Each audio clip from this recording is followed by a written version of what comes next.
ನಮಸ್ಕಾರ ವೀಕ್ಷಕರೇ, 30 minutes 30 news ವಿಶೇಷ ಬುಲೆಟಿನ್ಗೆ ಸ್ವಾಗತ. ನಾನು ಸೌಮ್ಯ ಮಳಲಿ. ಪ್ರಮುಖ 30 ಸುದ್ದಿಗಳನ್ನು ಒಂದೊಂದಾಗಿ ನೋಡ್ತಾ ಹೋಗೋಣ. ಸರಿಸುಮಾರು 4-5 ತಿಂಗಳಿನಿಂದ ಕಗ್ಗಂಟಾಗಿದ್ದ ಸಂಪುಟ ವಿಸ್ತರಣೆ ಕೊನೆಗೂ ಸುಸೂತ್ರವಾಗಿ ಕಂಪ್ಲೀಟ್ ಆಗಿದೆ.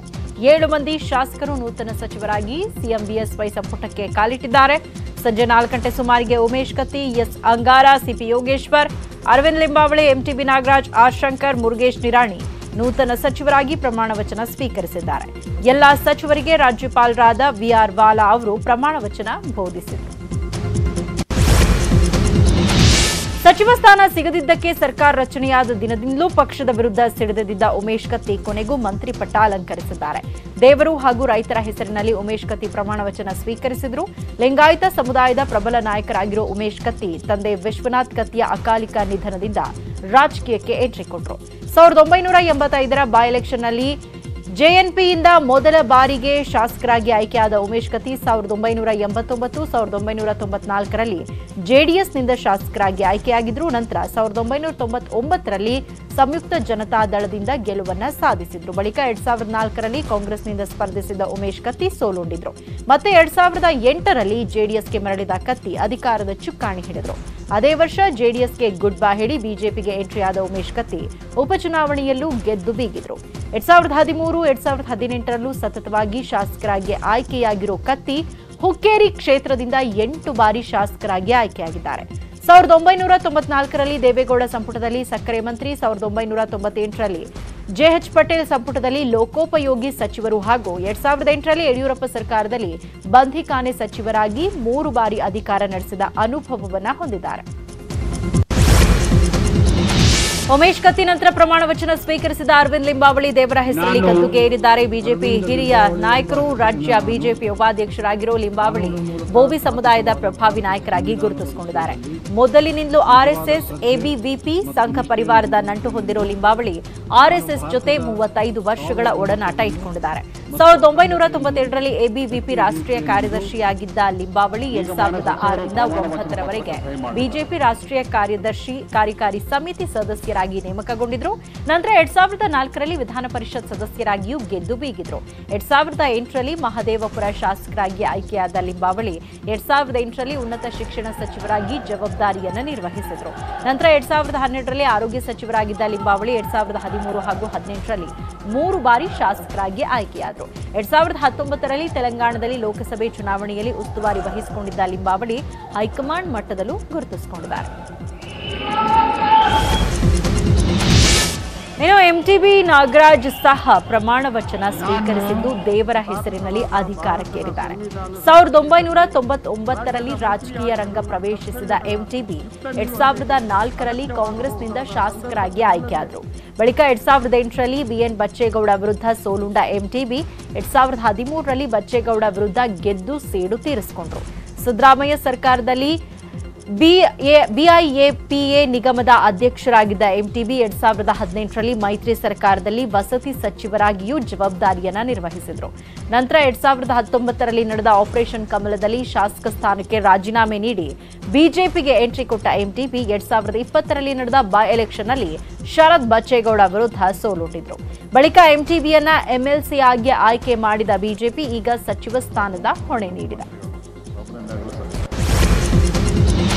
ಮುರುಗೇಶ್ ಆರ್ ನಿರಾಣಿ ಸಹ ಪ್ರಮಾಣ ವಚನ ಸ್ವೀಕರಿಸಿದ್ದು ದೇವರು ಮತ್ತು ರೈತರ ಹೆಸರಿನಲ್ಲಿ ಅಧಿಕಾರ ಸ್ವೀಕರಿಸಿದ್ದಾರೆ.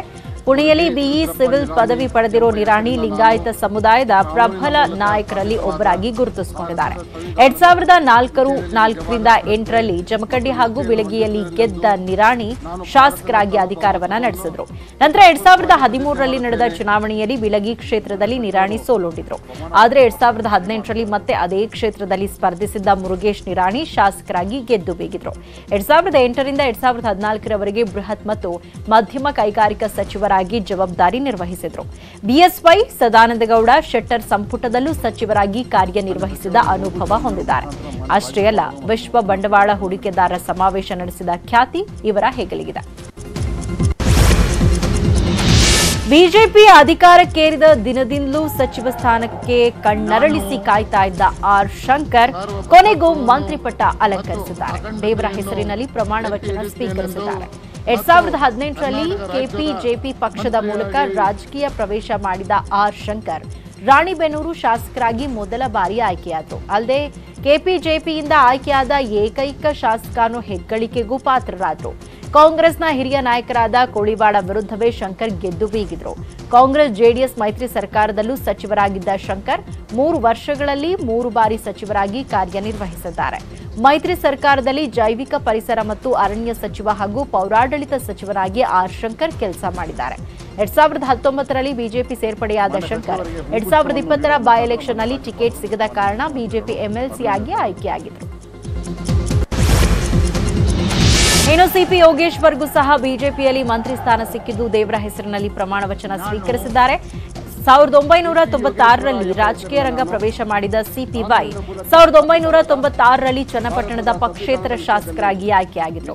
ಬಳಿಕ 1999ರಲ್ಲಿ ಕಾಂಗ್ರೆಸ್ ಬಂಡಾಯ ಅಭ್ಯರ್ಥಿಯಾಗಿಯೂ ಸ್ಪರ್ಧಿಸಿ ಗೆಲುವನ್ನು ಸಾಧಿಸಿದರು. 2004ರಲ್ಲಿ ಕಾಂಗ್ರೆಸ್ನಿಂದ ನಿಂತು ಜಯಿಸಿದ ಸಿಪಿವೈ 2008ರಲ್ಲೂ ಗೆಲುವು ಸಾಧಿಸಿದರು. ನಂತರ ಅದೇ ವರ್ಷ ಡಿಕೆಶಿ ವಿರುದ್ಧ ಬಂಡಾಯವೆದ್ದ ಸಿಪಿವೈ ಬಿಜೆಪಿಗೆ ಸೇರ್ಪಡೆಯಾಗಿದ್ರು. ಆದರೆ 2009ರಲ್ಲಿ ನಡೆದ ಬೈ ಎಲೆಕ್ಷನ್ನಲ್ಲಿ ಸೋಲುಂಡಿದ್ದ ಯೋಗೇಶ್ವರ್ 2011ರ ಬೈ ಎಲೆಕ್ಷನ್ನಲ್ಲಿ ಬಿಜೆಪಿ ಶಾಸಕರಾಗಿ ಮತ್ತೆ ಆಯ್ಕೆಯಾಗಿದ್ದರು. ಬಳಿಕ 2011ರಲ್ಲಿ ಸದಾನಂದಗೌಡ ಸಂಪುಟದಲ್ಲಿ ಅರಣ್ಯ ಸಚಿವರಾಗಿಯೂ ಅಧಿಕಾರ ನಡೆಸಿದರು. ಬಳಿಕ 2012ರಲ್ಲಿ ಬಿಜೆಪಿಗೆ ರಾಜೀನಾಮೆ ನೀಡಿ ಸಮಾಜವಾದಿ ಪಕ್ಷಕ್ಕೆ ಸೇರ್ಪಡೆಯಾಗಿದ್ದರು. 2013ರಲ್ಲಿ ಸಿದ್ದರಾಮಯ್ಯ ಸರ್ಕಾರಕ್ಕೆ ಬೆಂಬಲ ನೀಡಿದ್ದ ಸಿಪಿವೈ 2018ರಲ್ಲಿ ಸಮಾಜವಾದಿ ಪಕ್ಷ ಬಿಟ್ಟು ಮತ್ತೆ ಬಿಜೆಪಿಗೆ ಸೇರ್ಪಡೆಯಾಗಿದ್ದರು. ಆದರೆ 2018ರಲ್ಲಿ ಸೋಲುಂಡ ಯೋಗೇಶ್ವರನ್ನ ಎಂಎಲ್ಸಿ ಆಗಿ ಆಯ್ಕೆ ಮಾಡಿದ ಬಿಜೆಪಿ ಮಂತ್ರಿ ಪಟ್ಟದಲ್ಲಿ ಕೂರಿಸಿದೆ. ದಕ್ಷಿಣ ಕನ್ನಡ ಜಿಲ್ಲೆ ಸುಳ್ಯ ಕ್ಷೇತ್ರದಿಂದ ಸತತ 6 ಬಾರಿ ಗೆದ್ದಿರೋ ಎಸ್ ಅಂಗಾರ ಅವರಿಗೆ ಜಾಕ್ ಪಾಟ್ ಹೊಡೆದಿದೆ. ರಾಜಾಹುಲಿ ಬಿಎಸ್ವೈ ಸಂಪುಟಕ್ಕೆ ಎಸ್ ಅಂಗಾರ ಸೇರ್ಪಡೆಯಾಗಿದ್ದಾರೆ. ಇಂದು ನೂತನ ಸಚಿವರಾಗಿ ಎಸ್ ಅಂಗಾರ ಪ್ರಮಾಣ ವಚನ ಸ್ವೀಕರಿಸಿದರು. 1989ರಲ್ಲಿ ಸುಳ್ಯ ಕ್ಷೇತ್ರದಿಂದ ಸ್ಪರ್ಧೆ ಮಾಡಿದ್ದ ಅಂಗಾರ ಸೋಲುಂಡಿದ್ರು. ನಂತರ 1994ರಲ್ಲಿ ಸುಳ್ಯ ಕ್ಷೇತ್ರದಿಂದ ಬಿಜೆಪಿ ಶಾಸಕರಾಗಿ ಆಯ್ಕೆಯಾದ ಅಂಗಾರ 1994, 1999, 2004, 2008, 2013, 2018ರಲ್ಲಿ ಶಾಸಕರಾಗಿ ಜಯಭೇರಿ ಬಾರಿಸಿದರು. 1994ರಿಂದ ಸತತ 6 ಬಾರಿ ಗೆಲುವು ಸಾಧಿಸಿದ ಕರಾವಳಿಯ ಏಕೈಕ ಶಾಸಕ ಅನ್ನೋ ಹೆಗ್ಗಳಿಕೆಗೂ ಅಂಗಾರ ಪಾತ್ರರಾಗಿದ್ದಾರೆ. ಆರ್ಎಸ್ಎಸ್ ಜೊತೆಗೆ ನಂಟು ಹೊಂದಿರೋ ಅಂಗಾರ ಮಿತ ಭಾಷೆ, ಶಿಸ್ತಿನಿಂದಲೇ ಮನಗೆದ್ದ ನಾಯಕ. ಅಡ್ವಾಣಿಯಿಂದ ಸೈ ಎನಿಸಿಕೊಂಡಿದ್ದ ಅಂಗಾರ ಅವರು 6 ಬಾರಿ ಗೆದ್ರು ಸರಳ ಜೀವನ ನಡೆಸುತ್ತಿದ್ದಾರೆ. ಮಂತ್ರಿ ಸ್ಥಾನ ಮಿಸ್ ಆಗಿದ್ದಕ್ಕೆ ವಿಶ್ವನಾಥ್ ಕೊಥ ಅಂತ ಕುದೀತಾ ಇದ್ದಾರೆ. ಯಡಿಯೂರಪ್ಪ ಮತ್ತು ವಿಜಯೇಂದ್ರಗೆ ಹಿಗ್ಗಾಮುಗ ಬೈದಿದ್ದಾರೆ. ಯಡಿಯೂರಪ್ಪ ತಮ್ಮ ನಾಲಿಗೆ ಕಳ್ಕೊಂಡಿದ್ದಾರೆ, ತಾವು ಕೊಟ್ಟಂತಹ ಮಾತನ್ನ ಉಳಿಸಿಕೊಂಡಿಲ್ಲ. ಮುನಿರತ್ನ ನಾಗೇಶ್ವರ ಬ್ಯಾಟಿಂಗ್ ಮಾಡಿರೋ ವಿಶ್ವನಾಥ್ ಯೋಗೇಶ್ವರ್ಗೆ ಮಂತ್ರಿ ಸ್ಥಾನ ನೀಡಿದ್ದಕ್ಕೆ ಇನ್ನಿಲ್ಲದಂತೆ ಉರಿದು ಹೋಗಿದ್ದಾರೆ. ರಾಜ್ಯದಲ್ಲಿ ಯಾವ ನಾಯಕನಿಗೂ ಕೃತಜ್ಞತೆ ಇಲ್ಲ. ಆಗ ಸಿದ್ದರಾಮಯ್ಯ ಕರೆದುಕೊಂಡು ಬಂದ್ವಿ, ಅವರು ಹೇಳಲಿಲ್ಲ. ಯಡಿಯೂರಪ್ಪಗೆ ತ್ಯಾಗ ಮಾಡಿದ್ವಿ, ಅವರು ಹೇಳಲಿಲ್ಲ. 17 ಜನರ ಭಿಕ್ಷೆಯಲ್ಲಿ ಈ ಸರ್ಕಾರ ಇದೆ. ಯಡಿಯೂರಪ್ಪ ಮನೆಯಲ್ಲಿ ಕುಟುಂಬ ರಾಜಕಾರಣ ನಡೀತಾ ಇದೆ. ಯೋಗೇಶ್ವರ್ ಮಂತ್ರಿ ಆಗೋಕೆ ವಿಜಯೇಂದ್ರ ಕಾರಣ. ಬಿಎಸ್ವೈ ಪ್ರತಿಷ್ಠೆ ಡೆಮಾಲಿಷ್ ಆಗಲು ವಿಜಯೇಂದ್ರ ಕಾರಣ ಅಂತ ನಿಗಿ ಕೆಂಡ ಕಾರಿದ್ದಾರೆ. ಯಾಕೆ ನಾಗೇಶ್ ಯಾಕೆ ತೆಗಿಬೇಕು ನೀವು? ಮುನಿರತ್ನಮ್ಗೆ ಯಾಕೆ ಕೊಡ್ತಾ ಇಲ್ಲ? ಮುನಿರತ್ನಮ್ಮನ ಬದಲು ನೀವು ಯೋಗೇಶ್ವರ್ ಕೊಡ್ತಾ ಇಲ್ಲ. ಯಾಕೆ? ಯೋಗೇಶ್ವರ್ ಮಂತ್ರಿ ಆಗಲಿಕ್ಕೂ ವಿಜಯೇಂದ್ರನ ಕಾರಣ. ಯಡಿಯೂರಪ್ಪನವರಿರತಕ್ಕಂತ ಒಂದು ವಚನಗಳು, ಒಂದು ವ್ಯಕ್ತಿತ್ವ, ಅವೆಲ್ಲ ಡಿಮಾಲಿಶ್ ಆಗ್ತಾ ಇರೋದಕ್ಕೂ ಅವರೇ ಕಾರಣ. ಯಡಿಯೂರಪ್ಪನವರು ಇಷ್ಟು ದಿವಸ ಸಂಪಾದಿಸಿದಂತ ಒಂದು ಹೆಸರು ಪೂರ ಡಿಮಾಲಿಶ್ ಆಗ್ತಾ ಇದೆ. ಈ ಬಾರಿಯಾದ್ರೂ ಮಂತ್ರಿ ಸ್ಥಾನ ಸಿಗುತ್ತಾ ಅಂತ ಕಣ್ಣರಳಿಸಿ ಕಾಯ್ತಾ ಇದ್ದ ಶಾಸಕ ಎಸ್ಎ ರಾಮದಾಸ್ ಸಹ ಫುಲ್ ಗರಂ ಆಗಿದ್ದಾರೆ. ಸಚಿವ ಸ್ಥಾನ ಕೈ ತಪ್ಪಿದ್ದಕ್ಕೆ ಸಾಮಾಜಿಕ ಜಾಲತಾಣದಲ್ಲಿ ಅಸಮಾಧಾನ ವ್ಯಕ್ತಪಡಿಸಿದ್ದು, ನಾನೊಬ್ಬ ನಿಜವಾದ ಸ್ವಯಂ ಸೇವಕ. ಅನ್ಯ ಮಾರ್ಗದಲ್ಲಿ ಸಚಿವನಾಗುವುದು ನನ್ನ ಆತ್ಮಸಾಕ್ಷಿಗೆ ವಿರುದ್ಧವಾದದ್ದು. ಇದು ಹಳೆ ಮೈಸೂರು ಪ್ರಾಂತ್ಯಕ್ಕೆ ಆದ ಅನ್ಯಾಯ. ಜಿಲ್ಲೆಯ ಬೇರೆ ಯಾರನ್ನಾದ್ರೂ ಮಂತ್ರಿ ಮಾಡಬಹುದಾಗಿತ್ತು. ನಾನು 28 ವರ್ಷದಿಂದ ಪಕ್ಷಕ್ಕೆ ನಿಷ್ಠೆಯಿಂದ ಇದ್ದೇನೆ. ನಮ್ಮ ವಿಭಾಗದಲ್ಲಿ ಗೆದ್ದ 11 ಜನ ಬಿಜೆಪಿ ಶಾಸಕರಲ್ಲಿ 10 ಜನ ಪಕ್ಷ ಬಿಟ್ಟು ಹೋಗಿದ್ದಾರೆ. ಪಕ್ಷ ನನ್ನ ತಾಯಿ, ಅದರ ಘನತೆ ನನ್ನ ಕರ್ತವ್ಯ ಅಂತ ನಂಬಿದ್ದೇನೆ ಅಂತ ಟ್ವಿಟರ್ನಲ್ಲಿ ಅಸಮಾಧಾನ ತೋಡ್ಕೊಂಡಿದ್ದಾರೆ. ಕೊನೆ ಕ್ಷಣದವರೆಗೂ ಸಚಿವ ಸ್ಥಾನ ಸಿಗುತ್ತೆ ಅನ್ನೋ ವಿಶ್ವಾಸದಲ್ಲಿದ್ದ ಅರವಿಂದ್ ಬೆಲ್ಲದ್ ಕೆರಳಿ ಕೆಂಡವಾಗಿದ್ದಾರೆ. ಮುಂದಿನ ಬಾರಿ ನನಗೆ ಅವಕಾಶ ಕೊಡ್ತೀನಿ ಎಂದಿದ್ದಾರೆ. ಶೀಘ್ರದಲ್ಲೇ ಪಕ್ಷದ ವರಿಷ್ಠರನ್ನ ಭೇಟಿ ಮಾಡಿ ಅವರ ಗಮನಕ್ಕೆ ತರ್ತೀನಿ ಅಂತ ಮನದಲ್ಲಿರೋ ನೋವನ್ನ ಹೊರಹಾಕಿದ್ದಾರೆ. 5 ಜನ MLCಗಳಿಗೆ ಏನು ಅವಶ್ಯಕತೆ ಇತ್ತು MLC ಮಿನಿಸ್ಟರ್ಗಳನ್ನು ಮಾಡುವಂಥದ್ದು ಕೂಡ ನನಗೆ ಗೊತ್ತಿಲ್ಲ. ಇವತ್ತು ಪಕ್ಷನಿಷ್ಠರಿಗೆ, ಯುವಕರಿಗೆ, ಕೆಲಸ ಮಾಡೋಕ್ಕೆ ಟೈಮ್ ಕೊಡುವಂಥವ್ರಿಗೆ, ಕೆಲಸ ಮಾಡುವಂಥ ವಿಚಾರ ಇರುವಂಥವ್ರಿಗೆ, ಕೆಲಸ ಮಾಡುವಂಥ ಐಡಿಯಾಗಳು ಇರುವಂಥವ್ರಿಗೆ, ಇವ್ರಿಗೆ ಯಾರಿಗೂ ಅವಕಾಶ ಕೊಡದೆ, ನಮ್ಮಂಥವ್ರಿಗೆ ಅವಕಾಶ ಕೊಡದೆ ಅನ್ಯಾಯ ಆಗೈತೆ ಅಂತ ಈ ಸಂದರ್ಭದಲ್ಲಿ ನಾನು ಹೇಳ್ತೇನೆ. ಬಿಜೆಪಿಯಲ್ಲಿ ಬಂಡಾಯದ ಬಾವುಟ ಹಾರೋ ಸೂಚನೆ ಸಿಕ್ಕಿರೋ ಹೊತ್ತಲೇ ಕಮಲ ಶಾಸಕ ಬಸನಗೌಡ ಪಾಟೀಲ್ ಯತ್ನಾಳ್ ಮತ್ತೆ ಸಿಎಂ ಬುಡಕ್ಕೆ ಕೈ ಹಾಕಿದ್ದಾರೆ. ಕುಟುಂಬ ರಾಜಕಾರಣ ವಿರೋಧಿಸುವ ಪ್ರಧಾನಿ ನರೇಂದ್ರ ಮೋದಿ ಯಡಿಯೂರಪ್ಪ ಕುಟುಂಬದಿಂದಲೇ ಅದನ್ನ ಆರಂಭಿಸಲಿ. ಸಂಕ್ರಾಂತಿಯಿಂದ ಯಡಿಯೂರಪ್ಪ ರಾಜಕೀಯ ಅಂತ್ಯ ಆರಂಭವಾಗಲಿದೆ. 3 ಜನ ಶಾಸಕರು ಈ ಹಿಂದೆ ಯಡಿಯೂರಪ್ಪ ಪದಚ್ಯುತಿಗೆ ನನ್ನ ಬಳಿ ಬಂದಿದ್ರು. ನಾನು ಅದಕ್ಕೆ ಸೊಪ್ಪು ಹಾಕಿರಲಿಲ್ಲ. ಬ್ಲಾಕ್ ಮೇಲ್ ಮಾಡುವವರಿಗೆ, ಹಣ ನೀಡಿದವರಿಗೆ ಸಚಿವ ಸ್ಥಾನ ಸಿಕ್ಕಿದೆ. ಕೆಲವರು ಸಿಡಿ ತೋರಿಸಿ ಯಡಿಯೂರಪ್ಪರನ್ನ ಹೆದರಿಸಿ ಸಚಿವರನ್ನಾಗಿ ಮಾಡಿದ್ದಾರೆ. ಇನ್ನು ಕೆಲವರು ಹಣ ನೀಡಿ ಸಚಿವರಾಗಿದ್ದಾರೆ. ಸಿಎಂ ಅವರಿಗೆ ನೈತಿಕತೆ ಇದ್ರೆ ರಾಜೀನಾಮೆ ನೀಡಿ ಹೊರಬರಲಿ ಅಂತ ಕಿಡಿಕಾರಿದ್ದಾರೆ. ಮುಖ್ಯಮಂತ್ರಿಗಳು ಅವ್ರಿಗೆ ಯಾರು ಬ್ಲ್ಯಾಕ್ ಮೇಲ್ ಮಾಡ್ತಾರೆ ಅಂಥವ್ರನ್ನ ಇವತ್ತು ಸಚಿವರನ್ನ ಮಾಡಿದ್ದಾರೆ. ಸಿಡಿಗಳನ್ನು ಇಟ್ಟುಕೊಂಡು ಬ್ಲ್ಯಾಕ್ ಮೇಲ್ ಮಾಡ್ತಾಯಿದ್ರು. ಸಿಡಿ ಬ್ಲ್ಯಾಕ್ ಮೇಲ್ ಜೊತೆಗೆ ಹಣ ವಿಜೇಂದ್ರಗೆ ಸಂದಾಯ ಮಾಡೋದ್ರ ಮೂಲಕ ಪ್ರಧಾನಮಂತ್ರಿ ನರೇಂದ್ರ ಮೋದಿಯವರು ಅಮಿತ್ ಶಾ ಅವರಿಗೆ ಮನಸ್ಸು ಇರದೇ ಇದ್ದರೂ ಸಹ, ಆದರೆ ನಾನು ಮುಖ್ಯಮಂತ್ರಿ ಬಯಸ್ತಾ ಇದ್ದೀನಿ, ಇಡೀ ನಿಮ್ಮ ಕುಟುಂಬ ಇವತ್ತು BJPಯನ್ನು ಹೈಜಾಕ್ ಮಾಡಿದೆ ಕರ್ನಾಟಕದಲ್ಲಿ. ನಿಮ್ಮ ನೈತಿಕತೆ ಇದ್ದರೆ ಇವತ್ತೇ ರಾಜೀನಾಮೆ ಕೊಡಬೇಕಂತ ಆಗ್ರಹ ಮಾಡ್ತೇನೆ. ನಮ್ಮ ಟೀಮ್ನಲ್ಲಿ ಇನ್ನು 5 ಸಚಿವ ಸ್ಥಾನ ಸಿಗಬೇಕು. ಮುನಿರತ್ನಗೆ ಸಚಿವ ಸ್ಥಾನ ಸಿಗುವ ವಿಶ್ವಾಸ ಇದೆ ಅಂತ ಬೆಳಗಾವಿಯಲ್ಲಿ ಸಚಿವ ರಮೇಶ್ ಜಾರಕಿಹೊಳಿ ಪ್ರತಿಕ್ರಿಯೆ ನೀಡಿದ್ದಾರೆ. ವಿಶ್ವನಾಥ್, ಮಹೇಶ್ ಕುಮಟಳ್ಳಿ ಮುನಿರತ್ನ ಸಚಿವ ಸ್ಥಾನದ ಆಕಾಂಕ್ಷಿಗಳು. ಬೆಳಗಾವಿ, ಬಸವ ಕಲ್ಯಾಣ, ಮಸ್ಕಿ ಉಪಚುನಾವಣೆ ಆಗಲಿ, ಆಮೇಲೆ ಮಾರ್ಚ್ ಅಥವಾ ಏಪ್ರಿಲ್ನಲ್ಲಿ ಮತ್ತೆ ಸಂಪುಟ ಪುನರಚನೆ ಆಗುತ್ತೆ ಎಂದಿದ್ದಾರೆ. ಇದೇ ವೇಳೆ ರೇಣುಕಾಚಾರ್ಗೆ ಮಂತ್ರಿ ಸ್ಥಾನ ತಪ್ಪಿದ ಕುರಿತು ಪ್ರತಿಕ್ರಿಯಿಸಿದ ರಮೇಶ್ ಜಾರಕಿಹೊಳಿ, ಮುಂದೆ ಸಿಎಂ ಎಲ್ಲವನ್ನೂ ಸರಿಪಡಿಸುತ್ತಾರೆ ಅಂತ ಹೇಳಿದ್ದಾರೆ. ನಮ್ದು ಇನ್ನೂ ನಮ್ಮ ಟೀಮ್ನ ಉಳಿದಂತ ವಿಶ್ವನಾಥ್ ಅದಾರೆ, ಮುನಿರತ್ನ ಅಕಸ್ಮಾತ್ ಅವರು ಅದಾರೆ, ಮಹೇಶ್ ಕುಮಟಳ್ಳಿ ಅವರು ಅದಾರೆ. ಮಸ್ಕಿ ಚುನಾವಣೆ, ಬೆಳಗಾವಿ ಪಾರ್ಲಿಮೆಂಟ್ ಬೈ ಎಲೆಕ್ಷನು ಮತ್ತು ಬಸವಕಲ್ಯಾಣ ಮುಗಿದ ನಂತರ ದೊಡ್ಡ ಪ್ರಮಾಣ ವಿಸ್ತರಣೆ ಆಗ್ಬೋದು. ಅವಾಗ ಸಿಗ್ಬೋದು. ಸಂದರ್ಭ ಅನುಗುಣ ಆಗಿದೆ, ಅನಿವಾರ್ಯ ಇದೆ, ಅದೊಂದು ಸಂಭಾಳಿಸಬೇಕು. ಸಂಪುಟ ವಿಸ್ತರಣೆ ಆಗಿದ್ದು ಖುಷಿಯಾಗಿದೆ. ನಮಗೆ ಮಂತ್ರಿಯಾಗೋ ಕಾಲ ಕೂಡ್ ಬಂದಾಗ ಮಾಡೇ ಮಾಡ್ತಾರೆ. ಅದರಲ್ಲಿ 2 ಮಾತಿಲ್ಲ ಅಂತ ಬೆಳಗಾವಿಯಲ್ಲಿ ಶಾಸಕ ಮಹೇಶ್ ಕುಮಟಳ್ಳಿ ಹೇಳಿದ್ದಾರೆ. 7 ಜನರನ್ನ ಸಚಿವರನ್ನಾಗಿ ಮಾಡ್ತಾ ಇದ್ದಾರೆ. ನಮ್ಮೆಲ್ಲರಿಗೂ ಸಂತೋಷ ಆಗ್ತಾ ಇದೆ. ಮಂತ್ರಿ ಆಗೋದು ಕಾಲ ಕೂಡಿ ಬಂದಾಗ ಅವ್ರು ಮಾಡ್ತಾರೆ. ಏನೋ ಸಮಸ್ಯೆ ಅವ್ರಿಗೆ ಇರಬಹುದು, ನಾವು ಪದೇ ಪದೇ ಅವ್ರಿಗಾಗಲಿ ಅಥವಾ ಭಾರತೀಯ ಜನತಾ ಪಕ್ಷಕ್ಕಾಗಲಿ ವರಿಷ್ಠರಿಗಾಗಲಿ ಮುಜುಗರ ಆಗುವಂಥ ಯಾವುದೋ ಒಂದು ಮಾತನ್ನು ಆಡಬಾರ್ದು ಅಂತ ಹೇಳಿ ನಾನು ಇವತ್ತು ಭಾಳ ಗಟ್ಟಿಯಾಗಿ ನಿರ್ಧಾರ ಮಾಡಿದೆ. 7 ಮಂದಿ ಶಾಸಕರು ಸಚಿವರಾಗೋದು ಪಕ್ಕ ಆಗ್ತಿದ್ದಂತೆ ಇಷ್ಟು ದಿನ ಸೈಲೆಂಟ್ ಆಗಿದ್ದವರೆಲ್ಲ ವೈಲೆಂಟ್ ಆಗಿದ್ದಾರೆ. ಯಡಿಯೂರಪ್ಪ ವಿರುದ್ಧ ಶಾಸಕ ಸತೀಶ್ ರೆಡ್ಡಿ ಕಿಡಿಕಾರಿದ್ದಾರೆ. ಸಚಿವರ ಆಯ್ಕೆ ಪ್ರಕ್ರಿಯೆಗಳ ಮಾನದಂಡಗಳೇನು? ನಿಮಗೆ ನಿಷ್ಠಾವಂತ ಕಾರ್ಯಕರ್ತರು ಕಾಣ್ತಿಲ್ವೇನ್ರಿ ಯಡಿಯೂರಪ್ಪನವರೇ? ಆನಂದ್ ಕುಮಾರ್ ಇಲ್ಲದಿರುವಿಕೆ ಎದ್ದು ಕಾಣ್ತಾ ಇದೆ ಅಂತ ಬೇಸರದಲ್ಲೇ ಟ್ವೀಟ್ ಮಾಡಿದ್ದಾರೆ. ಬಿಜೆಪಿ ಶಾಸಕ ಸುನೀಲ್ ಕುಮಾರ್ ಸಹ ಯಡಿಯೂರಪ್ಪ ವಿರುದ್ಧ ಸಿಡಿದಿದ್ದಾರೆ. ಪಕ್ಷ ನಿಷ್ಠೆ, ಕ್ಷೇತ್ರದ ಅಭಿವೃದ್ಧಿ, ಹಿಂದುತ್ವವೇ ನನ್ನ ಅಜೆಂಡಾ. ನನಗೆ ಅನ್ಯ ಮಾರ್ಗ ತಿಳಿದಿಲ್ಲ. ಜಾತಿ ರಾಜಕಾರಣದ ವೈಭವೀಕರಣ ಅರಿತಿಲ್ಲ. ಸ್ಥಾನಮಾನಕ್ಕೆ ಬ್ಲಾಕ್ ಮೇಲ್ ಮಾಡಿದವನಲ್ಲ. ಮುಂದೆಯೂ ಈ ಮಾರ್ಗ ಹಿಡಿಯೋದಿಲ್ಲ ಅಂತ ಯಡಿಯೂರಪ್ಪ ವಿರುದ್ಧ ಟ್ವೀಟ್ ಮಾಡಿದ್ದಾರೆ. 7 ಮಂದಿ ಸಚಿವರೇನೋ ಪಟ್ಟಕ್ಕೆ ಕೂತಿದ್ದಾರೆ. ಆದ್ರೆ ಎನ್ ನಾಗೇಶ್ ಇರೋ ಕುರ್ಚಿಯನ್ನೇ ಕಳ್ಕೊಳ್ತಾ ಇದ್ದಾರೆ. ಹಾಗೂ ಹೀಗೂ ಮಾಡಿ ನಾಗೇಶ್ವರನ್ನ ಸಿಎಂ ಮನವೊಲಿಸಿದ್ದು BSY ಸಂಧಾನದ ಬಳಿಕ ಸೈಲೆಂಟ್ ಆಗಿದ್ದಾರೆ. ಮುಂದಿನ ದಿನಗಳಲ್ಲಿ ಅವಕಾಶ ಬಂದೇ ಬರುತ್ತೆ. ಈಗ ರಾಜೀನಾಮೆ ನೀಡುವಂತೆ ಸೂಚನೆ ನೀಡಿದ್ರು. ಇದಕ್ಕೆ ನಾಗೇಶ್ ಸಹ ಇಲ್ಲದ ಮನಸ್ಸಲ್ಲೇ ಸಮ್ಮತಿಸಿದ್ದಾರೆ. ಇನ್ನು ನಾಗೇಶ್ ರಾಜೀನಾಮೆ ನೀಡುತ್ತಿದ್ದಂತೆ 8 ಸಚಿವ ಸ್ಥಾನ ಖಾಲಿ ಉಳಿಯುತ್ತೆ. ಅದರಲ್ಲಿ 7 ಜನ ನೂತನ ಸಚಿವರು ಪ್ರಮಾಣ ವಚನ ಸ್ವೀಕರಿಸಲಿದ್ದಾರೆ. ನಾಗೇಶ್ರಿಂದ ತೆರವಾದ 1 ಸಚಿವ ಸ್ಥಾನವನ್ನ ಹಾಗೆ ಉಳಿಸಿಕೊಳ್ಳುವುದಕ್ಕೆ ಸಿಎಂ ನಿರ್ಧರಿಸಿದ್ದು ಮುಂದಿನ ದಿನಗಳಲ್ಲಿ ಭರ್ತಿ ಮಾಡುವುದಕ್ಕೆ ಪ್ಲಾನ್ ಮಾಡಿದ್ದಾರೆ. ಪದತ್ಯಾಗದ ಬಗ್ಗೆ ಪ್ರತಿಕ್ರಿಯಿಸಿದ ನಾಗೇಶ್ ಮುಂದಿನ ದಿನಗಳನ್ನ ಕಾದ್ ನೋಡೋ ನಿರ್ಧಾರಕ್ಕೆ ಬಂದಿದ್ದಾರೆ. ಕೆಲವರಿಗೆ ಅನುಕೂಲ ಮಾಡಿಕೊಡ್ಬೇಕಾಗುತ್ತೆ. ಸಿಎಂ BSY ಪರ್ಯಾಯವಾಗಿ ಹುದ್ದೆ ಕೊಡ್ತೀನಿ ಅಂತ ಹೇಳಿದ್ದಾರೆ. ನಾನು ಕೂಡ ಕೇಳ್ತೀನಿ. ನನ್ನ ಮೇಲೆ ಯಾವುದೇ ಆರೋಪ ಇಲ್ಲ. PMಗೆ ದೂರು ಕೊಟ್ಟಿದ್ದರ ಬಗ್ಗೆಯೂ ಏನೂ ಇಲ್ಲ. ಸಿಎಂ ಮೇಲೆ ನನಗೆ ಸಂಪೂರ್ಣ ವಿಶ್ವಾಸ ಇದೆ ಅಂತ ನಾಗೇಶ್ ಹೇಳಿದ್ದಾರೆ. ಇದಕ್ಕೆ ನೂಕು ಅಂದರೆ ಡಿಮ್ಯಾಂಡ್ ಜಾಸ್ತಿ ಇದೆ. ನಾನು ಆಗಬೇಕು ಅಂತ. ಈಗ ನಾನೊಬ್ಬ ಇಂಡಿಪೆಂಡೆಂಟ್ 15 ತಿಂಗಳಿಂದ ಇದ್ದೆ. ಈಗ ನನಗೆ ಬೇರೆಯವ್ರಿಗೆ ಅವಕಾಶ ಆಗಲಿ ಅಲ್ಲೇ ಪೈಪೋಟಿ ನಡೀತಾ ಇದೆ. ಅದನ್ನ ಅಕಾಮಡೇಟ್ ಮಾಡೋದಕ್ಕೆ ಮಾನ್ಯ ಮಂತ್ರಿಗಳಿಗೆ ಸಹಕಾರ ಕೊಡ್ತಾ ಇದ್ದೀನಿ. ಯಾರನ್ನಾದರೂ ನನ್ನ ಜಾಗ ಹಾಕ್ಕೊಳ್ಳಿ ಅಂತ ನನಗೆ ಒಂದು ಸೂಕ್ತ ಸ್ಥಾನಮಾನ ಕೊಡಿ ಅಂತ ಹೇಳಿದ್ದೀನಿ. ಅದನ್ನು ಕೊಡ್ತೀನಿ ಅಂತ ಒಂದು ಭರವಸೆ ಕೊಟ್ಟಿದ್ದಾರೆ. ತಗೊಂಡು ಭಾಳ ರಾಜೀನಾಮೆ ನೀಡೋದಕ್ಕೆ ನಾಗೇಶ್ವರನ ಮನವೊಲಿಸಿದೆ ಸಿಎಂ ಯಡಿಯೂರಪ್ಪ. ದೊಡ್ಡ ಹೊರೆ ಇಳಿದಂತಾಗಿದೆ ಇದೀಗ. ಕುರ್ಚಿಯಿಂದ ಕೆಳಗಿಳಿಯೋಕೆ ಒಪ್ಪದ ನಾಗೇಶ್ ಹಲವರಿಂದ ಒತ್ತಡ ಹಾಕಿಸಿದ್ರು. ಹೀಗಾಗಿ ಸ್ವತಃ ಯಡಿಯೂರಪ್ಪನವರೇ ಸಂಧಾನ ಮಾಡಿದ್ದು ಮುಂದಿನ ದಿನಗಳಲ್ಲಿ ಮುನಿರತ್ನ ನಾಗೇಶ್ಗೆ ಸೂಕ್ತ ಸ್ಥಾನಮಾನ ಸಿಗಲಿದೆ. ಪಕ್ಷದಲ್ಲಿ ಉನ್ನತ ಹುದ್ದೆ ಕಲ್ಪಿಸುತ್ತೇವೆ ಅಂತ ಭರವಸೆಯನ್ನ ನೀಡಿದ್ದಾರೆ. ಮಾತಾಡಿ ಅವ್ರ ಮನವೊಲಿಸಿದ್ದೀವಿ. ಅವ್ರಿಗೆ ಒಳ್ಳೆಯ ಒಂದು ಸ್ಥಾನಮಾನ ಕೊಡೋರಿದ್ದೀವಿ. ಅವ್ರು ಒಪ್ಕೊಂಡಿದ್ದಾರೆ. ಯಾವುದೇ ಗೊಂದಲ ಇಲ್ಲ. ಈಗ ತಾನೇ ನಾವೆಲ್ಲ ಒಂದು 7-8 ಜನ ಮಂತ್ರಿಗಳು ಸೇರಿ ನಾಗೇಶ್ ಜೊತೆಗೆ ಮಾತನಾಡಿ ಬೇರೆ ಒಂದು ಉನ್ನತ ಒಳ್ಳೆಯ ಸ್ಥಾನವನ್ನು ಅವ್ರು ಕೊಡೋರಿ. ಚರ್ಚೆ ನಡೀತಾ ಇದೆ.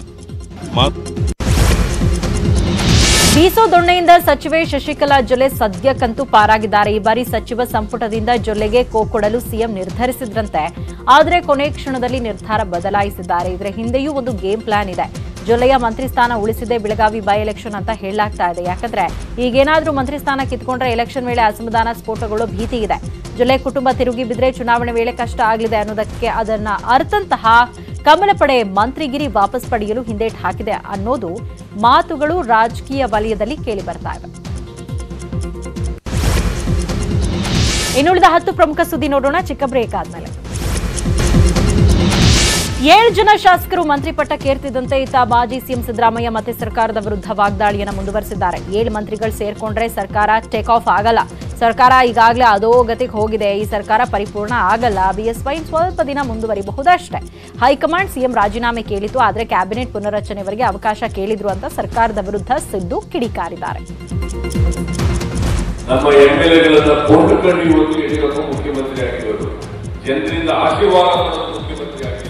ಮುಂದಿನ ಅಸೆಂಬ್ಲಿ ಚುನಾವಣೆಯಲ್ಲಿ ಕಾಂಗ್ರೆಸ್ ಸರ್ಕಾರ ಬರ್ತಕ್ಕಂಥದ್ದು 100ಕ್ಕೆ 100 ಸತ್ಯ. ಯಡಿಯೂರಪ್ಪ ಅವರ ಪಾರ್ಟಿ ಕಂಟ್ರೋಲ್ ಆಗಾದರೂ ಕೂಡ ನೆಕ್ಸ್ಟ್ ಅಸೆಂಬ್ಲಿ ಚುನಾವಣೆಯಲ್ಲಿ ಅಧಿಕಾರ ಬರಲಿಕ್ಕೆ ಸಾಧ್ಯ ಇಲ್ಲ. ಕಲಬುರಗಿಯಲ್ಲಿ ಮಾಜಿ ಸಚಿವ ಪ್ರಿಯಾಂಕ್ ಖರ್ಗೆ ಸಹ ಸಿದ್ದರಾಮಯ್ಯ ಮಾತಿಗೆ ಧ್ವನಿಗೂಡಿಸಿದ್ದಾರೆ. ಸಚಿವ ಸಂಪುಟ ವಿಸ್ತರಣೆ ಬಳಿಕ ಬಿಜೆಪಿಯಲ್ಲಿ ಬಂಡಾಯ ಸ್ಫೋಟ ಗ್ಯಾರಂಟಿ. ಈಗಾಗಲೇ ಬಿಜೆಪಿಯಲ್ಲಿ ಸಾಕಷ್ಟು ಅಸಮಾಧಾನ ಇದೆ, ಸಾಕಷ್ಟು ಗುಂಪುಗಾರಿಕೆ ನಡೀತಾ ಇದೆ. ಬಿಜೆಪಿಯಲ್ಲಿ ಏನಾಗುತ್ತೆ ಅಂತ ನೀವೇ ನೋಡಿ ಅಂತ ಟಾಂಗ್ ಕೊಟ್ಟಿದ್ದಾರೆ. ಇದೇ ವೇಳೆ ಮಾತನಾಡಿದ ಅಜಯ್ ಸಿಂಗ್ ಸಹ ಸರ್ಕಾರದ ವಿರುದ್ಧ ಗುಡುಗಿದ್ದಾರೆ. ಬಿಎಸ್ವೈ ಸಂಪುಟದಲ್ಲಿ ಮುರುಗೇಶ್ ನಿರಾಣಿಗೆ ಸ್ಥಾನ ಸಿಕ್ಕಿದ್ದಕ್ಕೆ ಹರಿಹರದ ವಚನಾನಂದ ಶ್ರೀಗಳು ಹರ್ಷ ವ್ಯಕ್ತಪಡಿಸಿದ್ದಾರೆ. ಬಿಎಸ್ ಯಡಿಯೂರಪ್ಪ ಅವರಿಗೆ ಅಭಿನಂದನೆ ಸಲ್ಲಿಸಿದ ಪಂಚಮಸಾಲಿ ಪೀಠದ ಶ್ರೀಗಳು ಮುರುಗೇಶ್ ನಿರಾಣಿ ಸಂಪುಟದಲ್ಲಿ ಒಳ್ಳೆಯ ಕೆಲಸ ಮಾಡಲಿ ಅಂತ ಶುಭ ಹಾರೈಸಿದ್ದಾರೆ. ಕಳೆದ ಜನವರಿ 14ರಂದು ಹರಿಹರದಲ್ಲಿ ನಡೆದ ಹರಜಾತ್ರೆಯಲ್ಲಿ ವೇದಿಕೆ ಮೇಲೆಯೇ ಮುರುಗೇಶ್ ನಿರಾಣಿಯನ್ನ ಕ್ಯಾಬಿನೆಟ್ಗೆ ಸೇರಿಸಿಕೊಳ್ಳುವಂತೆ ಶ್ರೀಗಳು ಹೇಳಿದ್ರು. ಅದಕ್ಕೆ ಬಿಎಸ್ವೈ ಆಗ ಅಸಮಾಧಾನ ವ್ಯಕ್ತಪಡಿಸಿದ್ರು. ಇದೀಗ ಅದೇ ಹರನ ಜಾತ್ರೆಗೆ ಸಚಿವರಾಗಿ ನಿರಾಣಿ ಆಗಮಿಸಲಿದ್ದಾರೆ. ಇದು ನನಗೆ ಖುಷಿ ತಂದಿದೆ ಅಂತ ವಚನಾನಂದ ಶ್ರೀಗಳು ಹೇಳಿದ್ದಾರೆ. ನಾವು ಧನ್ಯವಾದಗಳನ್ನು ಹೇಳ್ತೀವಿ. ಭಾಳ ಒಳ್ಳೆಯದು. ನಮ್ಮ ಮಾತುಗಳಿಗೆ ಗೌರವ ಕೊಟ್ಟು ಕೇಂದ್ರದ ರಾಷ್ಟ್ರೀಯ ನಾಯಕರು ಮತ್ತು ಮುಖ್ಯಮಂತ್ರಿಗಳು ಅವ್ರನ್ನ ಮಂತ್ರಿ ಮಾಡಿದ್ದಾರೆ. ಸಚಿವ ಸ್ಥಾನವನ್ನು ಅವರಿಗೆ ಕೊಟ್ಟಿದ್ದಾರೆ. ಅವರು ಒಳ್ಳೆಯ ಸಚಿವರಾಗಿ ನಾಡಿಗೆ ಒಂದು ಉತ್ತಮವಾದ ಹೆಸರು ತರುವಂಥ ಕೆಲಸವನ್ನು ಮಾಡಲಿ ಅಂತ ನಾವು ಈ ಮೂಲಕ ಹಾರೈಸ್ತಾರೆ. ನಾವು ಕರ್ನಾಟಕದಲ್ಲಿ ನಡೆದ ಗ್ರಾಮ ಪಂಚಾಯಿತಿ ಚುನಾವಣೆ ದೇಶಕ್ಕೆ ಮಾದರಿ ಅಂತ ಬಿಜೆಪಿ ರಾಜ್ಯ ಉಸ್ತುವಾರಿ ಅರುಣ್ ಸಿಂಗ್ ಹೇಳಿದ್ದಾರೆ. ಕಳೆದ ಬಾರಿ 22,000 ಸ್ಥಾನ ಗೆದ್ದಿದ್ದ ಬಿಜೆಪಿ ಇಂದು 45,000 ಸ್ಥಾನ ಗೆದ್ದಿದೆ. ಬಿಜೆಪಿ ಮುಂದೆ ಕಾಂಗ್ರೆಸ್ ಜೆಡಿಎಸ್ ಧೂಳಿಪಟ ಆಗಿದೆ. ಮುಂದೆ ನಡೆಯೋ ಬೈ ಎಲೆಕ್ಷನ್ನಲ್ಲೂ ನಾವೇ ಗೆಲ್ತೀವಿ ಅಂತ ವಿಶ್ವಾಸ ವ್ಯಕ್ತಪಡಿಸಿದ್ದಾರೆ. ಇನ್ನು ಇದೇ ವಿಷಯವಾಗಿ ಮಾತನಾಡಿದ ಸಚಿವ ಆರ್ ಅಶೋಕ್, ನಮ್ಮ ಪಕ್ಷಕ್ಕೆ ಈ ಹಿಂದೆ ಒಂದು ಕಳಂಕ ಇತ್ತು. ಲೋಕಸಭಾ ಚುನಾವಣೆ ವೇಳೆ ಉತ್ತಮ ಮತ ಬರುತ್ತಿದ್ವು. ಆದರೆ ವಿಧಾನಸಭೆ, ಜಿಲ್ಲಾ ಪಂಚಾಯತ್, ಗ್ರಾಮ ಪಂಚಾಯತ್ನಲ್ಲಿ ಅಷ್ಟೊಂದು ಮತ ಬೀಳ್ತಾ ಇರಲಿಲ್ಲ. ಆದರೆ ಮೊದಲ ಬಾರಿಗೆ ರಾಜ್ಯದಲ್ಲಿ ಗ್ರಾಮ ಪಂಚಾಯತಿ ಚುನಾವಣೆಯಲ್ಲಿ ಅತಿ ಹೆಚ್ಚು ಮತ ಪಡೆದು ಅತಿ ಹೆಚ್ಚು ಸ್ಥಾನವನ್ನು ಗೆದ್ದಿದ್ದೇವೆ ಅಂತ ವಿಪಕ್ಷಗಳಿಗೆ ಟಾಂಗ್ ಕೊಟ್ಟಿದ್ದಾರೆ. ಉತ್ತರ ಕನ್ನಡ ಜಿಲ್ಲೆಯ ಜೊಯ್ಡಾ ತಾಲೂಕಿನ ಗೆಡ್ಡೆ ಗೆಣಸು ಮೇಳ ನಡೀತಾ ಇದೆ. ತಾಲೂಕಿನಲ್ಲಿ ಜೊಯ್ಡಾ ತಾಲೂಕಿನ ವಿವಿಧ ಗ್ರಾಮಗಳಲ್ಲಿ ನೆಲೆಸಿರುವಂತಹ ಕುಣುಬಿ ಸಮುದಾಯದವರು ತಾವು ತಮ್ಮ ಹೊಲದಲ್ಲಿ ಬೆಳೆದ ಗೆಡ್ಡೆ ಗೆಣಸನ್ನ ಒಂದೇ ವೇದಿಕೆಯಲ್ಲಿ ತಂದು ಮೇಳ ನಡೆಸಿದರು. ಗೆಡ್ಡೆ ಗೆಣಸು ಮೇಳ ನೋಡಲು ಬಂದ ಜನರು ಗೆಡ್ಡೆ ಗೆಣಸನ್ನ ಖರೀದಿ ಮಾಡಿದ್ರು ಮತ್ತು ವಿವಿಧ ಜಾತಿಯ ಗೆಡ್ಡೆ ಗೆಣಸಿನ ಬಗ್ಗೆ ಮಾಹಿತಿಯನ್ನ ಪಡ್ಕೊಂಡ್ರು. प्रिंट मीडिया, इलेक्ट्रॉनिक मीडिया आणि सोशल मीडिया एक प्रत्यक्ष आणि परोक्ष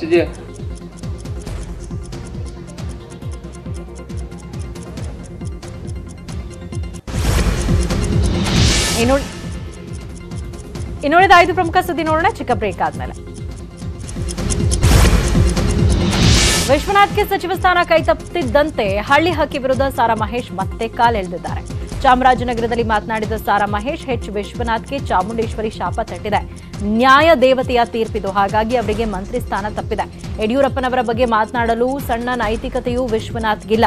ಯಡಿಯೂರಪ್ಪ ಮಾತು ಕೊಟ್ಟಂತೆ 16 ಜನಕ್ಕೆ ಮಂತ್ರಿ ಸ್ಥಾನ ಕೊಟ್ಟಿದ್ದಾರೆ. ನಿಮಗೆ ಚಾಮುಂಡೇಶ್ವರಿ ಶಾಪ ಇದೆ, ಹೀಗಾಗಿ ಇದು ದೇವಿಯ ನ್ಯಾಯ ತೀರ್ಪು ಅಂತ ವಾಗ್ದಾಳಿ ಮಾಡಿದ್ದಾರೆ. ನಿನ್ನೆ ಬೆಂಗಳೂರಿಗೆ ಎಂಟ್ರಿ ಕೊಟ್ಟಿದ್ದ ಕೊರೋನಾ ಕಿಲ್ಲರ್ ವ್ಯಾಕ್ಸಿನ್ ಇವತ್ತು ಬೆಳಗಾವಿಗೆ ಲಗ್ಗೆ ಇಟ್ಟಿದೆ. ಪುಣೆಯಿಂದ ಪೊಲೀಸ್ ಭದ್ರತೆಯಲ್ಲಿ 1.47 ಲಕ್ಷ ಕೊರೋನಾ ಲಸಿಕೆ ಕೋವಿಶೀಲ್ಡ್ ಅನ್ನು ತರಲಾಗಿದೆ. ಈ ಬಗ್ಗೆ ಮಾಹಿತಿ ನೀಡಿದ ಜಿಲ್ಲಾಧಿಕಾರಿ ಎಂಜಿ ಹಿರೇಮಠ್, ಜಿಲ್ಲೆಯಲ್ಲಿ 12 ಕೇಂದ್ರಗಳನ್ನು ಆಯ್ಕೆ ಮಾಡಲಾಗಿದೆ. ಮೊದಲ ಹಂತದಲ್ಲಿ 37,000 ವೈದ್ಯಕೀಯ ಸಿಬ್ಬಂದಿಗೆ ಕೊರೋನಾ ಲಸಿಕೆಯನ್ನು ನೀಡಲಾಗುತ್ತೆ. ನಂತರ ಹಂತ ಹಂತವಾಗಿ ಎಲ್ಲರಿಗೂ ಲಸಿಕೆ ವಿತರಣೆ ಮಾಡ್ತೀವಿ. ಬೆಳಗಾವಿಯಿಂದ ಇಂದು 8 ಜಿಲ್ಲೆಗೆ ಲಸಿಕೆ ರವಾನೆ ಮಾಡಲಾಗಿದ್ದು, ಒಂದು ದಿನದಲ್ಲಿ 100 ಜನರಿಗೆ ಲಸಿಕೆ ವಿತರಣೆ ಮಾಡಲು ಸಿದ್ಧತೆ ಮಾಡಿಕೊಂಡಿದ್ದೇವೆ ಅಂತ ಮಾಹಿತಿಯನ್ನ ನೀಡಿದರು. ಇನ್ನು ಲಸಿಕೆ ಹೊತ್ತ ವಾಹನ ಎಂಟ್ರಿ ಆಗ್ತಿದ್ದಂತೆ ವ್ಯಾಕ್ಸಿನ್ ಡಿಪೋದಲ್ಲಿ ವಾದ್ಯ ಮೇಳಗಳ ಸಂಭ್ರಮ ಜೋರಾಗಿದೆ.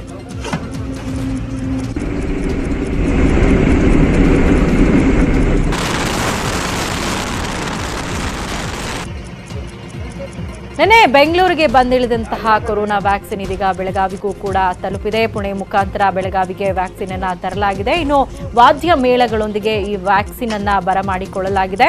ಬೆಳಗಾವಿಗೂ ಕೂಡ ಇದೀಗ ಪೊಲೀಸ್ ಪ್ರೊಟೆಕ್ಷನ್ ನಲ್ಲಿ ವ್ಯಾಕ್ಸಿನ್ ಅನ್ನ ತರಲಾಗಿದೆ. ಇನ್ನು ಎಲ್ಲಾ ರೀತಿಯಾದಂತಹ ಸಿದ್ಧತೆಗಳನ್ನ ಮಾಡಿಕೊಳ್ಳಲಾಗಿದೆ. ಬೆಳಗಾವಿಯಿಂದ 8 ಜಿಲ್ಲೆಗಳಿಗೆ ಲಸಿಕೆಯನ್ನು ರವಾನೆ ಮಾಡಲಾಗ್ತಾ ಇದ್ದು, ಒಂದು ದಿನದಲ್ಲಿ 100 ಜನರಿಗೆ ಲಸಿಕೆ ವಿತರಣೆ ಮಾಡೋದಕ್ಕೆ ಸಿದ್ಧತೆಯನ್ನ ಮಾಡಿಕೊಳ್ಳಲಾಗಿದೆ. 16ನೇ ತಾರೀಕಿನಿಂದ ಲಸಿಕೆ ಹಾಕೋದಕ್ಕೆ ಆರಂಭ ಮಾಡಲಾಗುತ್ತೆ ಅನ್ನುವಂತಹ ಮಾಹಿತಿ ಹಿನ್ನೆಲೆಯಲ್ಲಿ ಈಗ ಬೇರೆ ಬೇರೆ ಜಿಲ್ಲೆಗಳಿಗೂ ಕೂಡ ವ್ಯಾಕ್ಸಿನ್ ಅನ್ನ ರವಾನೆ ಮಾಡುವಂತಹ ಕೆಲಸ ಆಗ್ತಾ ಇದೆ. ಇನ್ನು ಲಸಿಕೆ ಹೊತ್ತಂತಹ ವಾಹನ ಎಂಟ್ರಿ ಆಗ್ತಾ ಇದ್ದಂತೆ ವ್ಯಾಕ್ಸಿನ್ ಡಿಪೋದಲ್ಲಿ ವಾದ್ಯ ಮೇಳಗಳ ಸಂಭ್ರಮ ಕೂಡ ಜೋರಾಗಿತ್ತು.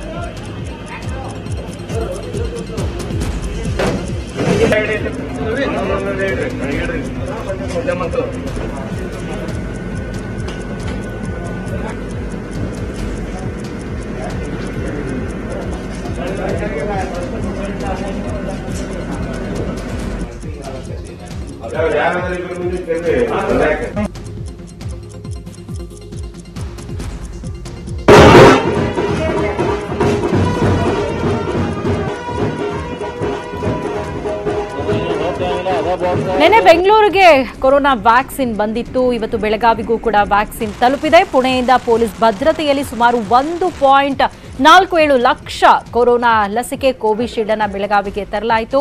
ಇನ್ನು ಈ ಕುರಿತಂತೆ ಜಿಲ್ಲಾಧಿಕಾರಿ ಎಂಜಿ ಹಿರೇಮಠ್ ಕೂಡ ಮಾಹಿತಿಯನ್ನು ಹಂಚಿಕೊಂಡಿದ್ದಾರೆ. ಜಿಲ್ಲೆಯಲ್ಲಿ 12 ಕೇಂದ್ರಗಳನ್ನು ಈಗ ವ್ಯಾಕ್ಸಿನ್ ಹಾಕೋದಕ್ಕೆ ಆಯ್ಕೆ ಮಾಡಿಕೊಳ್ಳಲಾಗಿದೆ. ಮೊದಲ ಹಂತದಲ್ಲಿ ಜಿಲ್ಲೆಯಲ್ಲಿ 37,000 ವೈದ್ಯಕೀಯ ಸಿಬ್ಬಂದಿಗೆ ಕೊರೋನಾ ಲಸಿಕೆಯನ್ನ ನೀಡಲಾಗುತ್ತೆ. ನಂತರ ಹಂತ ಹಂತವಾಗಿ ಬೇರೆ ಎಲ್ಲರಿಗೂ ಕೂಡ ಲಸಿಕೆಯನ್ನ ವಿತರಣೆ ಮಾಡ್ತೀವಿ. So first preference corona warriors ಇರೋದ್ರಿಂದಾಗಿ ಜನವರಿ 16ರಿಂದ ಅವರಿಗೆ ಲಸಿಕೆಯನ್ನ ಹಾಕುವಂತಹ ಕಾರ್ಯ ನಡೆಯುತ್ತೆ. ಈಗ ಆಲ್ರೆಡಿ 8 ಜಿಲ್ಲೆಗಳಿಗೆ ಲಸಿಕೆಯನ್ನ ರವಾನೆ ಮಾಡಲಾಗ್ತಾ ಇದೆ.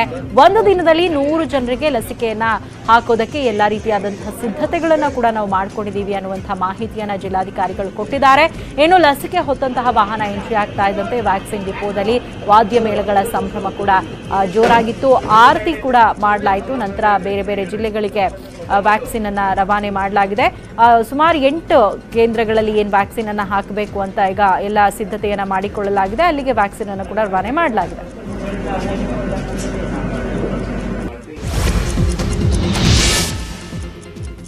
ರಾಕಿಂಗ್ ಸ್ಟಾರ್ ಯಶ್ ಅಭಿನಯದ ಕೆಜಿಎಫ್ ಚಾಪ್ಟರ್ 2 ಟೀಸರ್ ವೀಕ್ಷಕರ ಮನಗೆದ್ದಿದೆ. ಮತ್ತೊಂದು ಕಡೆ ತಮಿಳಿನಲ್ಲಿ ಸಿನಿಮಾದಲ್ಲಿ ಆಕ್ಟ್ ಮಾಡೋದಕ್ಕೆ ನಟಿ ಕತ್ರೀನಾ ಇದೀಗ ಓಕೆ ಅಂತ ಹೇಳಿದ್ದಾರೆ. ಬಾಲಿವುಡ್ ಬ್ಯೂಟಿ ಕತ್ರೀನಾ ತಮಿಳು ಚಿತ್ರಕ್ಕೆ ಓಕೆ ಅಂತ ಹೇಳಿದ್ದಾರೆ. ವಿಜಯ್ ಸೇತುಪತಿ ಜೊತೆ ಡ್ವೇಟ್ ಹಾಡಲಿದ್ದಾರೆ. ಅಂಧಾಧುನ್ ಖ್ಯಾತಿಯ ಶ್ರೀರಾಮ್ ರಾಘವನ್ ಈ ಚಿತ್ರಕ್ಕೆ ಆಕ್ಷನ್ ಕಟ್ ಹೇಳ್ತಾ ಇದ್ದಾರೆ.